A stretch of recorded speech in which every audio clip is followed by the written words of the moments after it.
Saaremaa fotopäevad toimusid 9. ja 10. juulil Vilsandi rahvuspargis. Koguneti Loona mõisas. Seekord oli teemaks peaaegu et muusika.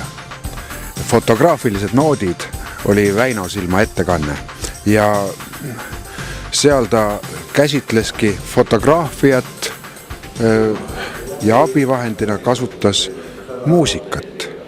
Mängis ise kitarri, rääkis 4 fotograafilisest noodist, kuigi muusikas on neid 7.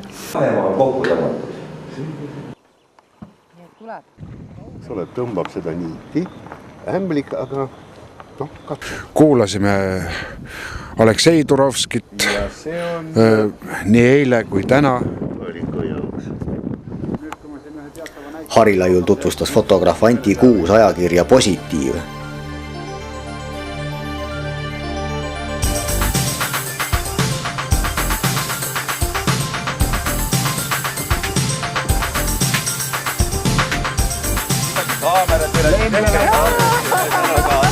Täna käisime Vilsandi saarel, käisime vaatamas erinevaid käpalisi, pildistasime hästi palju makrovõtteid, liblikatest, putukatest.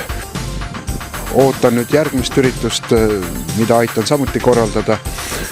See on Ida-Virumaa ja arvan, et iga korraga lähevad meil asjad veidikenegi paremaks.